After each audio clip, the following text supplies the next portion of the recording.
Bom, hoje eu queria chamar atenção para um fenômeno curioso, que quando você tem uma economia vibrante, quando você tem uma economia complexa, quando você tem uma economia que não é dependente de um item, você tem alguns países que são dependentes de uma coisa só.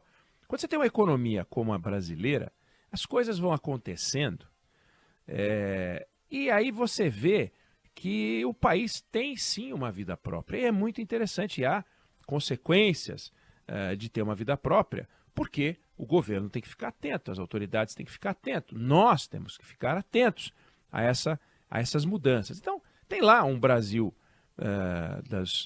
do Brasil oficial, né, o Brasil do governo central, o Brasil do Congresso Nacional, que quando está em sintonia com a sociedade, toma medidas certas. A reforma tributária é um exemplo de medida certa, que vem, não digo na hora certa, porque tem 30 anos que a gente está discutindo isso, poderia ter vindo a qualquer momento, mas veio agora. Importante decisão, importante texto que vai agora tramitar no Senado no segundo semestre, para o Brasil ganhar um caminho de organização tributária compatível a essa complexidade, com essa complexidade de que eu estou falando. E eu vou citar aqui exemplos pontuais para mostrar como as coisas andam, independente dos desejos, dos desígnios, das vontades, das canetas oficiais. Olha só que interessante. Você pega o que está acontecendo no turismo brasileiro, crescendo num ritmo impressionante. Coisa de 10% ao ano. Uma coisa louca. Claro, a gente sai de uma pandemia, claro, a gente sai de uma demanda reprimida, claro, a gente sai das pessoas dentro de casa querendo fazer alguma coisa. A área de serviço é uma área que vem crescendo justamente porque as pessoas querem ir aos restaurantes, as pessoas querem se cuidar, as pessoas querem cuidar do lazer. Então, o turismo, hotéis bombando, em todas as áreas, turismo de luxo, turismo de classe média, voos. Quem vai para o aeroporto fala, pô, nem parece que tem crise, nem parece que tem crise. Não. Tem que lembrar que economia não é só o dinheiro em si, é a emoção, são as vontades. A gente vive para trabalhar quase, e quando a gente tem um tempo livre, a gente quer descansar, a gente quer aproveitar, a gente quer usufruir. É teatro, é cinema, é o cinema com a pipoca, é o cinema com 2 pipocas, é passear. E as pessoas estão fazendo isso num ritmo maior do que faziam antes. Claro, tem a crise, a taxa de desemprego, os desafios, a conta que não fecha, isso tudo continua, mas você vê um movimento vibrante, né? Movimento importante, e com algumas ações e pessoas, você vendo lugares cheios, o que é uma coisa incrível, muito impressionante. Outra coisa inacreditável é o ritmo do agronegócio. É uma coisa que parece, você fala, não é possível. E de fato, uma safra impressionante, colhida numa condição climática extraordinária, 2 anos de alguma dificuldade e que vem em seguida uma safra maravilhosa, e isso gera uma demanda por serviço também, por infraestrutura, como no turismo também gera uma demanda por infraestrutura. E quando a gente tem demanda por infraestrutura, a gente precisa, aí sim, abrir os olhos todos. Para que isso que eu falei aconteça em vários setores, para que isso que eu falei tenha vida longa e não seja um surto, um voo de galinha, precisa ter infraestrutura. No turismo, a gente está falando em mais voos, a gente está falando em mais aeroportos melhores, com mais condições de receber as pessoas, rodoviárias, estrutura não só aeroportuária, não só rodoviária, mas as rodovias. Precisa ter mais qualidade, mais entrega para atender esse aumento de demanda, que é uma demanda nacional e é também uma demanda internacional. Então, para que a gente possa receber melhor quem vem de fora, para que a gente possa oferecer aquilo que quem vem de fora quer, que é mais voo direto para os lugares onde as pessoas vão. Isso tudo é infraestrutura e é preciso ter uma demanda. Na área do agronegócio, então, é uma coisa impressionante. A gente precisa ter investimento em infraestrutura. E agora parece que vai andar.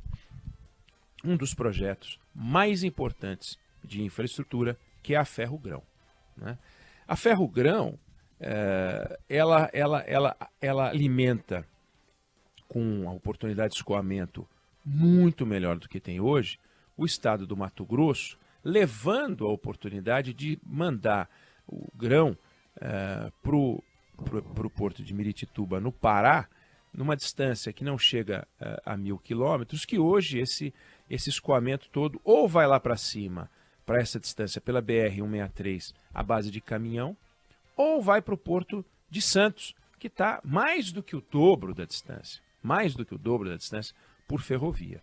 Claro, quem hoje comanda as ferrovias não quer uma novidade, então você tem uma guerra em torno da Ferrogrão, guerra que virou guerra jurídica, foi parar no Supremo Tribunal Federal, guerra que virou guerra política, guerra que é uma guerra comercial e guerra de desinformação também. Chegou a circular um estudo atribuído à Universidade Federal de Minas Gerais, dizendo que a Ferrogrão iria desmatar 49.000 quilômetros quadrados na Amazônia, que é uma área importante, grande. E o número, o número correto são 10 quilômetros quadrados de desmatamento. 10 para 49 quilômetros já seria uma barbaridade, né? Um errinho razoável, mas 49.000 quilômetros quadrados é uma coisa inacreditável. Bom, olha o que é a guerra da desinformação. E você tem, portanto, essa ferrovia essencial. É um investimento de infraestrutura importante, uma obra de 25 bilhões de reais, uma obra que hoje é a BR-163, que é uma rodovia importante, que vai, como eu disse, em direção ao Pará, ela tem 4.000 caminhões por dia rodando ali. 4.000 caminhões por dia. É quase que um trem na forma de caminhão. 4.000 caminhões por dia. E quando você colocar o trem, a cada trem você transporta 400, o equivalente ao que 400 caminhões transportam. Isso significa economia de diesel, isso significa economia de tempo, segurança. É algo realmente muito impressionante. Aliás, tem um dado curiosíssimo, porque quando o grão sai do Mato Grosso rumo a São Paulo, ao Porto de Santos, que está lotado, Porto de Santos está lotado, saem em trens, alguns trens com 1,5 km. Quando eles passam por algumas cidades, Rio Preto, Araraquara, algumas cidades de São Paulo, por exemplo, formam verdadeiros muros de Berlim, muralhas intransponíveis para a cidade, é um colapso. Então hoje tem uma briga para você reduzir o tamanho dos trens, porque imagina um trem de 1,5 km que fica passando, você ferrou tudo, né? Então indo para cima é uma coisa muito melhor, é uma alternativa bacana e é infraestrutura. Então pega um exemplo desse. Nós estamos falando de se você aprova e a Ferrogrão vai começar a andar a partir do ano que vem, vai começar a andar. Você está falando de uma economia, preço de hoje, de R$60 por tonelada, e o Mato Grosso exportando, números redondos, 100 milhões de toneladas de grão. Você está falando em economia de 6 bilhões por ano de frete. Olha só o dinheiro que a gente desperdiça. E é realmente incrível. Por exemplo, ainda no mesmo Mato Grosso, né, o Mato Grosso tem um desafio que é a capacidade de estocar silo. Como é que estoca soja, milho? Precisa fazer um programa de investimentos de 10 bilhões de reais para poder estocar. E nós não temos essa capacidade de estocagem. E a produção de grãos no estado deve crescer nos próximos 10 anos mais de 50%. Né? Então, olha quantas oportunidades, quantos pontos aqui. Eu falei só do agronegócio Mato Grosso, né? Eu só falei agronegócio Mato Grosso grãos. Eu falei agronegócio Mato Grosso grãos, frete, né? Ou estocagem. Imagina o que tem no Mato Grosso para fazer, o que tem no Mato Grosso do Sul, o que tem no estado de Tocantins e nos outros estados brasileiros para fazer. O estado de São Paulo, o estado de Minas Gerais, as rodovias mineiras. Quanto tem que melhorar para continuar, para ficar ruim, né? A gente vê os estudos mostrando a qualidade das rodovias no Brasil, elas são assustadoras, ainda são assustadoras, né? Muito o que fazer, muita coisa para transformar. E a nossa capacidade de investimento hoje, muito limitada. Então, tem um Brasil demandando mudança, tem um Brasil precisando de investimento. Esse investimento vai trazer eficiência. Esse exemplo da Ferrogrão é visível, né? 6 bilhões de reais por ano de economia só com frete, né? Fora emissão, que reduz de poluentes, economia de combustível, caminhão, segurança, vida, né? Regularidade, distância do porto ao centro consumidor dos grãos, tudo isso é uma coisa bacana. E tem outros projetos igualmente importantes no Brasil, em outras áreas, não só a rodovia, ferrovia, aeroporto, em várias áreas, energia elétrica. O Brasil vai ter que produzir muita energia elétrica. Quando a gente fala em descarbonização, a gente fala em aumento de energia elétrica. E o aumento de energia elétrica, por exemplo, a gente falou sobre isso de carros, né, ônibus, você tem que ter mais geração. E hoje o Brasil, comparado a outros países, consome uma quantidade de energia elétrica menor do que os países mais ricos. Se a gente avançar, se aumentar a renda, e vai aumentar, e tem que aumentar a renda do brasileiro, nós vamos precisar de muito mais, nós vamos consumir mais energia elétrica. Desenvolvimento é igual a consumo de energia elétrica. Casas mais iluminadas, casas um pouco maiores, mais gente morando em casa, menos gente morando em estruturas precárias, em residências precárias. E tudo isso é aumento de energia. Ou seja, precisamos produzir mais energia. E tem que produzir mais energia. Então, para onde a gente olha, a gente tem que fazer investimento, o que é ótimo, porque isso atrai capital estrangeiro, isso melhora a renda das pessoas, e isso mostra que existe um país que precisa ser transformado, um país onde é preciso fazer investimentos. Quem vai hoje fazer uma viagem à China, por exemplo, tendo feito uma viagem à China há 10, 15 anos, fica chocado com o que eles fizeram por lá.